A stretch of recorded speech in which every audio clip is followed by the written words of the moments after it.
Hello साथियों, आज की इस वीडियो में हम लोग मैथ के ऑब्जेक्टिव प्रश्न को पढ़ने वाले हैं। अगर आपका मैथ बहुत कमजोर है तो इस वीडियो को पूरा जरूर देखिए। इस वीडियो के बाद आपको मैथ बहुत ही आसान लगने लगेगा। जी हाँ साथियों, मैं सही कह रहा हूँ, इस वीडियो के बाद आपको मैथ बहुत ही आसान लगने लगेगा। साथियों, अगर पीडीएफ पाना चाहते हैं सॉल्यूशन के साथ तो हमारे व्हाट्सएप ग्रुप को ज्वाइन कर लीजिए, जिसका लिंक मैं डिस्क्रिप्शन बॉक्स में दे दिया हूँ, या नहीं तो हमारे इस नंबर पर मैसेज करके आप व्हाट्सएप ग्रुप में जुड़ सकते हैं। हमारे इस नंबर पर मैसेज करके आप व्हाट्सएप ग्रुप में जुड़ सकते हैं। चलिए साथियों, आज के प्रश्न की ओर चलते हैं। पहला प्रश्न देखिएगा, कहता है द्विघात बहुपद, ठीक है, 2x² प्लस 5x माइनस 12 के शून्यक है। तो क्या निकालना है प्यारे साथियों? शून्यक निकालना है हमें, ठीक है। इस बहुपद का यानी द्विघात बहुपद का हमें शून्यक निकालना है। कैसे निकालते हैं वो भी आपको 2 सेकंड में मात्र निकाल कर बताऊंगा। 2 सेकंड में, जी हाँ साथियों, 2 सेकंड में। वीडियो में बने रहिए, मैं 2 सेकंड में इसका सॉल्यूशन निकाल कर बताऊंगा। पहले मैं आपको समझा देता हूँ। देखिए साथियों, क्वेश्चन दिया हुआ है 2x² प्लस 5x माइनस 12, यही ना दिया हुआ है। अब देखिए 2 क्या है, 2a है, ठीक है। 2 को हम a मान सकते हैं, 5 को b, ठीक है, और 12 को c, ठीक है। द्विघात बहुपद के शून्यक निकालेंगे तो 2 शून्यक आएगा। कितने शून्यक? 2 शून्यक आएगा, ठीक है। एक ट्रिक अप्लाई करते हैं जिससे हमें शून्यक आसानी से मिल जाएगा, ठीक है। ये ट्रिक प्यारे साथियों सिर्फ ऑब्जेक्टिव प्रश्नों के लिए ही काम करेगा, क्योंकि इसमें ऑप्शन दिया हुआ है। द्विघात बहुपद के शून्यकों का गुणनफल क्या होता है? शून्यकों का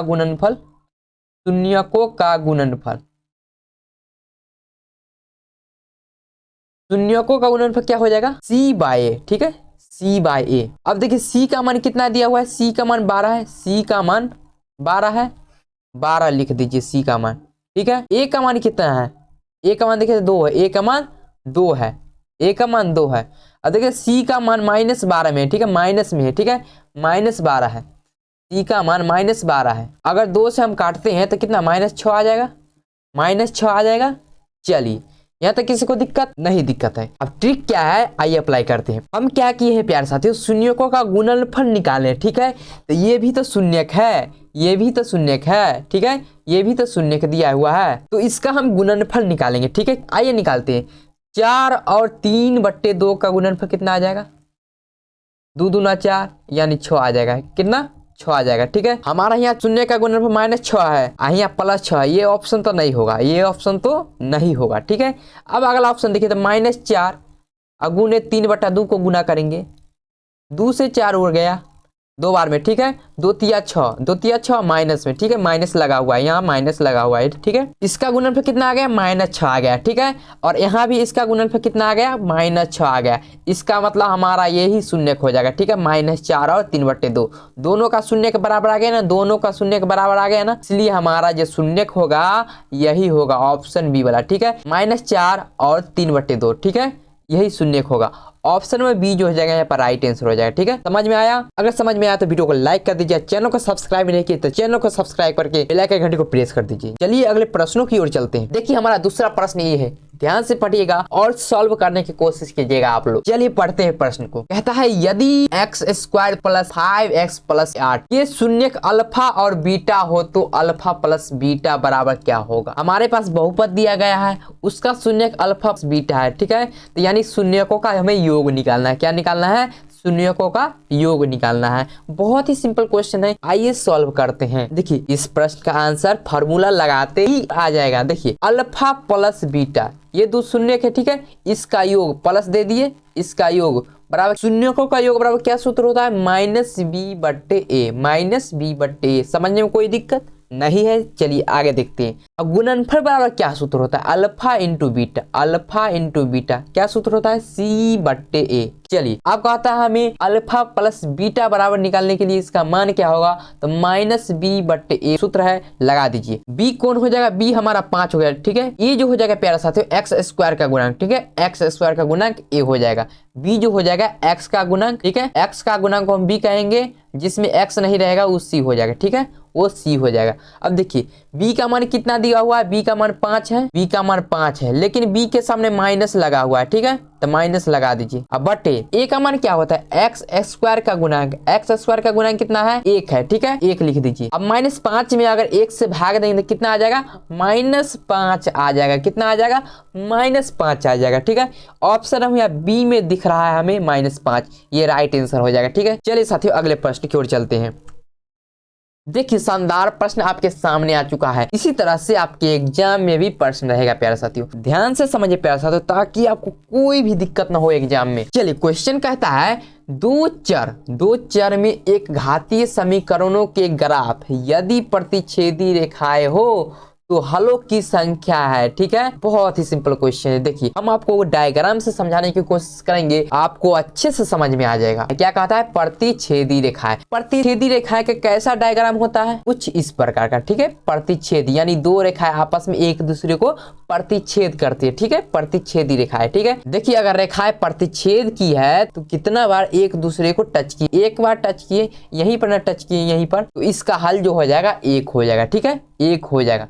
ऑप्शन नंबर ए यहाँ पर राइट आंसर हो जाएगा, ठीक है। चलिए अगला प्रश्न देखते हैं। बहुत ही बेहतरीन प्रश्न आ चुका है हमारे सामने। ऐसा ही प्रश्न रहता है प्यारे साथियों, बिल्कुल हल्का हल्का प्रश्न पूछा जाता है बोर्ड परीक्षा में, ठीक है। डरना नहीं है मैथ से, बहुत ही सिंपल है, हमारे साथ जुड़े रहिए, सब समझ में आ जाएगा, ठीक है। चलिए क्वेश्चन को पढ़ते हैं। सबसे छोटी अभाज्य और सबसे छोटी भाज्य संख्या का गुणनफल है। बहुत ही सिंपल क्वेश्चन है यार, सबसे छोटी अभाज्य और सबसे छोटी भाज्य संख्या का गुणनफल पूछ रहा है। तो सबसे पहले हमें ये मालूम होना चाहिए कि सबसे छोटी अभाज्य संख्या क्या होती है, ठीक है। अगर बात करें सबसे छोटी अभाज्य संख्या की, ठीक है, अगर बात करें हम सबसे छोटी अभाज्य संख्या की, तो क्या हो जाएगा प्यारे साथियों, सबसे छोटी अभाज्य संख्या, सबसे छोटी अभाज्य संख्या हो जाएगी प्यारे साथियों 2। क्या हो जाएगी, 2 हो जाएगी। आपको याद कर लेना है सबसे छोटी अभाज्य संख्या 2। अब आगे क्या है, सबसे छोटी भाज्य संख्या, ठीक है। तो सबसे छोटी भाज्य संख्या क्या हो जाएगी, सबसे छोटी भाज्य संख्या क्या हो जाएगी। बहुत ही सिंपल क्वेश्चन है, सबसे छोटी भाज्य संख्या क्या हो जाएगी। तो सबसे छोटी भाज्य संख्या 4 होगी। क्या होगी, 4 होगी प्यारे साथियों। आपको याद कर लेना है ये दोनों। अब क्या कहता है, अब इसका हमें गुणनफल निकालना है। बहुत ही सिंपल, इसको गुना कर देंगे, ठीक है, इसको हम गुना कर देंगे। तो सबसे छोटी अभाज्य संख्या 2 है तो 2 लिख लिए, ठीक है, गुने, और सबसे छोटी भाज्य संख्या 4 है तो 4 लिख लिए। अब गुना करके कितना आएगा, देखिए 2 चौक 8, कितना आ गया, 8 आ गया, ठीक है। तो इसका गुणनफल क्या हो जाएगा, 8 हो जाएगा, जो कि हमें ऑप्शन नंबर सी में दिख रहा है, जो कि ऑप्शन नंबर सी में दिख रहा है। ऑप्शन नंबर सी जो हो जाएगा राइट आंसर हो जाएगा, ठीक है। चलिए अगले प्रश्न की ओर बढ़ते हैं। अब देखिए ट्रिग्नोमेट्री का जबरदस्त क्वेश्चन आपके सामने आ चुका है। ये समझ लिए कि ये आपके पेपर में छपने वाला है। क्या, पेपर में छपने वाला है, तो इसको अच्छे से समझिए। जिसको भी ट्रिग्नोमेट्री से डर लगता है, बोलते हैं ना मैथ का डर खत्म कर दूंगा आपको, हमारे साथ बने रहिए। चैनल को सब्सक्राइब नहीं किए तो चैनल को सब्सक्राइब कर लीजिए और बेल आइकन घंटी को प्रेस कर दीजिए। बहुत ही बेहतरीन तरीके से हम मैथ के क्वेश्चन को सॉल्व करने वाले हैं। तो 5वां नंबर प्रश्न देखिए प्यारे साथियों, कहता 1 माइनस कॉस स्क्वायर थीटा, ठीक है, 1 minus cos square theta into 1 plus cot square theta बराबर कितना होगा, ठीक है। इसको सॉल्व करेंगे, बहुत ही बेहतरीन तरीके से सॉल्व करेंगे। आप ध्यान से देखिएगा, प्रश्न है प्यारे साथियों, 1 minus cos square theta, 1 minus cos square theta into, ठीक है, into 1 plus cot square theta, 1 plus cot square theta. अब देखिए 1 माइनस कॉस स्क्वायर थीटा आया कहां से, देखिए ध्यान से देखिएगा, एक सूत्र होता है प्यारे साथियों, sine square theta plus cos square theta बराबर 1। ये आपको सूत्र याद कर लेना है, ठीक है, याद कर लेना है। अब देखिए यहीं से निकल कर आया 1 माइनस कॉस स्क्वायर थीटा। अब देखिए कैसे, कॉस स्क्वायर थीटा इधर प्लस में है, अगर बराबर के उस साइड भेजेंगे तो माइनस में हो जाएगा। तो क्या लिख सकते हैं, sine square theta, sine square theta बराबर 1 minus cos square theta, cos square theta, यही ना। तो 1 माइनस कॉस स्क्वायर थीटा को क्या लिख सकते हैं, साइन स्क्वायर थीटा लिख सकते हैं, बिल्कुल लिख सकते हैं। तो साइन स्क्वायर थीटा लिख देंगे, साइन स्क्वायर थीटा, ठीक है। अब देखिए 1 प्लस कॉट स्क्वायर थीटा को क्या लिख सकते हैं, बोलिए। देखिए प्यारे साथियों, इसका भी एक फॉर्मूला होता है। क्या होता है, देखिए ध्यान से देखिएगा, cosec square theta minus cot square theta बराबर 1 होता है। ठीक है, आपको याद कर लेना है, cosec square theta minus cot square theta बराबर 1। ठीक है, अब देखिए कॉट स्क्वायर थीटा को हम उधर भेजेंगे तो प्लस में हो जाएगा, तो क्या लिख सकते हैं, कोसेक स्क्वायर थीटा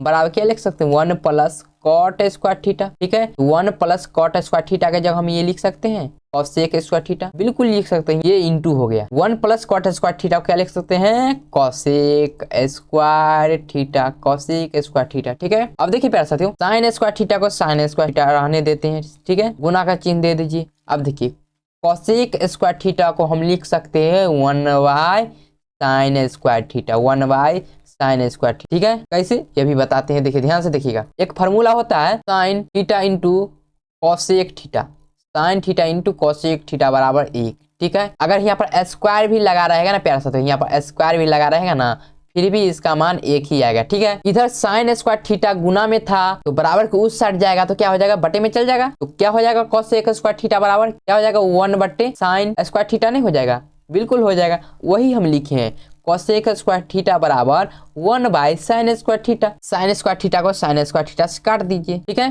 तो इसका मान कितना आ जाएगा, 1 आ जाएगा। कितना आ जाएगा, 1 आ जाएगा। ठीक है, इस पूरे प्रश्न का जो आंसर कितना आ गया, 1 आ गया। ऑप्शन नंबर डी में हमें दिख रहा है। ठीक है, समझने में कोई दिक्कत, चलिए अगले प्रश्न की ओर चलते हैं। अगला प्रश्न देखिए, बहुत ही शानदार प्रश्न आपके सामने आ चुका है। ठीक है, कहता है बिंदु -5 4 किस पाद में स्थित है। बहुत ही बेहतरीन प्रश्न है प्यारे साथियों, अब से आपको पाद वाले प्रश्न में दिक्कत नहीं होगा। ठीक है, देखिए कैसे, हम लोग एक्स एक्सिस और वाई एक्सिस लिए। ठीक है, ये हो गया X X, X dash, Y dash Y. ठीक है, ये हो गया हमारा एक्स एक्सिस और ये हमारा हो गया वाई एक्सिस। ठीक है, इसे कहते हैं प्यारे साथियों प्रथम पाद। ठीक है, प्रथम पाद इसे कहते हैं प्रथम पाद, इसे कहते हैं द्वितीय पाद, इसे कहते हैं द्वितीय पाद, इसे कहते हैं प्यारे साथियों तृतीय पाद, तृतीय पाद, इसे कहते हैं प्यारे साथियों चतुर्थ पाद। ठीक है, चतुर्थ पाद।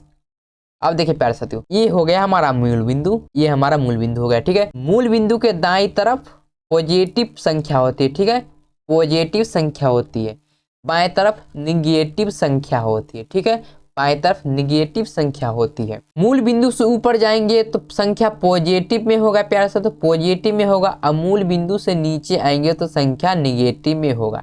ठीक है, इतना तो जानते हैं, नहीं जानते तो जान लीजिए। ठीक है, अब देखिए प्रथम पाद में यहाँ पर कोई बिंदु है मान लीजिए। ठीक है, एक्स वाई। ठीक है, एक्स वाई कोई बिंदु है। ठीक है, अब देखिए तो ये दोनों पॉजिटिव है क्योंकि पहले हम एक्स लिखेंगे उसके बाद वाई लिखेंगे। ठीक है, अब देखिए ये दोनों पॉजिटिव में है, एक्स भी पॉजिटिव में है, वाई भी पॉजिटिव में है। ठीक है, तो प्रथम पाद में क्या हो जाएगा, प्लस प्लस। ठीक है, प्रथम पाद में प्लस प्लस। द्वितीय पाद में क्या हो जाएगा, पहले एक्स लिखेंगे, पहले हम एक्स लिखेंगे। ठीक, तो एक्स का साइन क्या है प्यारे साथियों, एक्स का साइन माइनस है। ठीक है, वाई का साइन प्लस है, वाई का साइन प्लस हो जाएगा। ठीक है, तो तीसरे पाद में क्या हो जाएगा प्यारे साथियों, एक्स का जो चिन्ह है माइनस है और वाई का चिन्ह भी माइनस है, वाई का चिन्ह भी माइनस है। ध्यान से देखिए, वाई का चिन्ह भी माइनस है। और चौथा पाद में क्या होगा, चतुर्थ पाद में क्या होगा प्यारे साथियों, एक्स का चिन्ह जो है प्यारे साथियों पॉजिटिव है यानी प्लस है और वाई का चिन्ह जो वाई का चिन्ह माइनस में है। ठीक है, निगेटिव है। अब देखिए प्रश्न क्या कहता है, -5 और 4 किस पाद में है।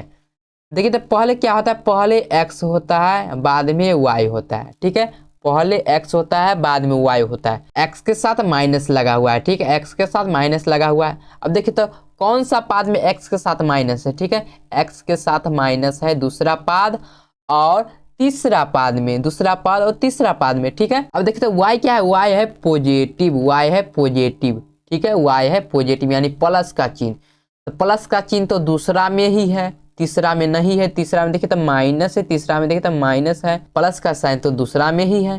ठीक है, तो इसका मतलब ये जो बिंदु हो जाएगा -5 4 दूसरे पाद में है। ठीक है, द्वितीय पाद में है, तो ऑप्शन नंबर बी जो हो जाएगा यहाँ पर राइट आंसर हो जाएगा। ठीक है, ऑप्शन नंबर बी जो हो जाएगा राइट आंसर हो जाएगा। समझ में आया, अगले प्रश्न की ओर बढ़ते हैं। चलिए अगला प्रश्न देखिए, बहुत ही शानदार प्रश्न आपके सामने आ चुका है। ये समझिए कि ये प्रश्न जो है छपने वाला है, छपने वाला है आपके पेपर में। ठीक है, ध्यान से समझने की कोशिश कीजिएगा। कहता है समांतर श्रेणी 54, 51, 48, 45 डॉट डॉट डॉट का 10वां पद है। 10वां पद हमें निकालना है, ठीक है। अब देखिए 54 क्या है, 54 को हम पहला पद कहते हैं, ठीक है। शुरू में है तो शुरू में पहला पद हो जाएगा, ये हो जाएगा दूसरा पद A2, ये तीसरा पद A3, ये चौथा पद। अब देखिए 10वां पद n का मान दिया हुआ है, ठीक है। n का मान दिया हुआ है 10, इसका मतलब 10वां पद निकालना है, इसका मतलब A10 निकालना है। A10 हमें निकालना है, ठीक है। A का मान दिया हुआ है, A का मान 54 है, देख लीजिए, ठीक है। A का मान 54 दिया हुआ है। अब देखिए D का मान कैसे निकलेगा, यानी डिफरेंस, ठीक है। सार्व अंतर जिसे कहते हैं सार्व अंतर। अब सार्व अंतर कैसे निकलेगा, दूसरा पद में से पहला पद को घटा दीजिए, सार्व अंतर निकल जाएगा। दूसरा पद में से पहले पद को घटा दीजिए, सार्व अंतर निकल जाएगा। तो दूसरा पद है 51, ठीक है, 51। पहला पद है 54, पहला पद है 54, ठीक है। इसको घटाएंगे तो कितना आएगा, -3 आएगा, ठीक है। घटा का चिन्ह है तो बड़का संख्या में से छोटका संख्या घटा दिए। 54 में से 51 गया तो 3, और बड़का संख्या के सामने जो चिन्ह है वही चिन्ह लगा देंगे, ठीक है। माइनस है तो माइनस लगा दिए, ठीक है, तो -3 आ गया, ठीक है। डिफरेंस -3 आ गया, ठीक है। अब निकालना हमें A10 का मान, A10 का मान। तो A बराबर फॉर्मूला क्या होता है प्यारे साथियों, A plus n-1 into D, यही ना फॉर्मूला होता है, A plus n-1 into D. A का मान हमें दिया हुआ है 54, ध्यान से देखिएगा, A का मान हमें 54 दिया हुआ है। प्लस का चिन्ह है तो प्लस का चिन्ह लिखते हैं, ब्रैकेट स्टार्ट कीजिए। n का मान कितना है प्यारे साथ, n का मान 10 है, यहाँ देखिए n का मान 10 है तो 10 लिखते हैं। n का मान 10 है तो 10, एक माइनस कर देंगे, और D का मान हमें -3 मिला है, D का मान -3 मिला है। अब सॉल्व कीजिए प्यारे साथ, सॉल्व कीजिए तो 54 प्लस, देखिए तो 10 में से 1 गया तो 9 को 3 से गुना करेंगे 27, तो कितना आ जाएगा, -27 आ जाएगा, ठीक है, -27 आ गया। अब 54 - 27 करेंगे, ठीक है, 54 - 27, क्योंकि प्लस गुने माइनस बराबर माइनस होता है, ठीक है। 54 - 27 यानी 54 में से 27 घटाएंगे तो कितना आ जाएगा, 27 आ जाएगा। कितना आ जाएगा, 27 आ जाएगा। तो 27 ऑप्शन नंबर ए में हमें दिख रहा है, ठीक है, ए में दिख रहा है, तो ऑप्शन नंबर ए जो होगा राइट आंसर हो जाएगा, ठीक है। समझने में कोई दिक्कत प्यारे साथियों नहीं। चलिए बढ़ते हैं अगले प्रश्न। अगला प्रश्न आपके सामने आ चुका है स्क्रीन पर, देखिए बहुत ही शानदार प्रश्न है प्यारे साथियों। कहता है 3x² + 2x - 1 = 0 का विवेचक निकालना है, ठीक है, विवेचक निकालना है। अब देखिए कैसे निकालते हैं विवेचक। विवेचक बराबर एक फार्मूला होता है, ठीक है। विवेचक को हम डी से सूचित करते हैं, ठीक है। तो डी बराबर क्या फार्मूला होता है, b² - 4ac, b² - 4ac। आपको याद कर लेना, डी बराबर फार्मूला क्या आता है, b² - 4ac। इसी पर मान बैठा दीजिए, आंसर निकल जाएगा आपका, ठीक है। देखिए b का मान कितना दिया हुआ है, b का मान देखिए तो 2 है, ठीक है। ये हो जाएगा A, ये हो जाएगा B, और ये हो जाएगा C, ठीक है। B का मान दिया हुआ है 2, तो 2 का स्क्वायर, ठीक है, माइनस है तो -4। A का मान कितना दिया हो, A का मान देखिए प्यारे से 3 है, A का मान 3 है तो गुने 3, ठीक है। और C का मान देखे तो C का मान देखे प्यारे साथियों -1 है, तो C का मान -1 है तो -1 से गुना करेंगे, ठीक है। अब गुना कीजिए, 2 का स्क्वायर कितना होता है, 4 होता है। अब गुना कीजिए प्यारे साथियों, -4 गुने 3 यानी -12, -12 को -1 से गुना करेंगे तो माइनस गुने माइनस बराबर प्यारे साथियों प्लस होता है, ठीक है। माइनस संख्या को माइनस संख्या से गुना करेंगे तो प्लस देगा, ठीक है, प्लस संख्या आएगा। तो माइनस संख्या -12 को -1 से गुना करेंगे तो प्यारे साथियों कितना आएगा, +12 आ जाएगा, ठीक है। 4 तिया 12 माइनस में, ठीक है, 4 तिया 12 माइनस में 12 आएगा, और -12 को -1 से गुना करेंगे तो +12 आ जाएगा, ठीक है। तो 4 + 12 बराबर कितना आ जाएगा, 16 आ जाएगा, 16, ठीक है। तो 16 हमें दिख रहा है ऑप्शन नंबर बी में, यही हमारा राइट आंसर हो जाएगा, ठीक है। समझने में कोई दिक्कत। चलिए साथियों अगले प्रश्न की ओर चलते हैं। अगला प्रश्न है बहुत ही बेहतरीन प्रश्न आपके सामने आ चुका है। कहता है यदि p+1 2p+1 4p-1 AP में है, क्या है, AP में है, यानी समांतर श्रेणी में है, ठीक है। तो p का मान है, तो p का मान हमें निकालना है, ठीक है। एक बात याद रखिए प्यारे साथियों, कोई भी संख्या की श्रेणी समांतर श्रेणी में तभी होगा जब उनके बीच का अंतर क्या होगा, समान होगा, ठीक है, समान होगा। उनके बीच का अंतर क्या होगा, समान होगा, ठीक है। हमें क्या करना है, हमें इन दोनों के बीच का अंतर निकालना है, और इन दोनों के बीच का अंतर निकालना है, दोनों को बराबर कर देना है, ठीक है। वही काम करते हैं। आइए अंतर निकालने के लिए क्या करते हैं, दूसरा में से पहला को घटाते हैं, तो इसमें से हम इसको घटाएंगे, ठीक है। तो 2p+1 घटाएंगे क्या, -p+1 को घटाएंगे, ठीक है। अब इधर क्या घटाएंगे, दूसरा में से पहले को घटाएंगे, दूसरे में से पहले को घटाएंगे, तो 4p-1 अब -2p+1 दोनों का अंतर क्या होगा, बराबर होगा, ठीक है, क्योंकि ये समांतर श्रेणी में है, दोनों का अंतर बराबर होगा। अब इसको सॉल्व कीजिए, 2p+1 इधर -p आ जाएगा, इधर -1, ठीक है, बराबर 4p-1 इधर -2p और -1, ठीक है। समझने में कोई दिक्कत नहीं है। देखिए इधर +1 है, इधर -1 है, ठीक है, तो ये दोनों तो कैंसिल हो जाएगा, ठीक है, 0 आ जाएगा, ठीक है। अब देखिए 2p में से एगो p को हम घटा लिए तो p बच जाएगा, बराबर है तो बराबर।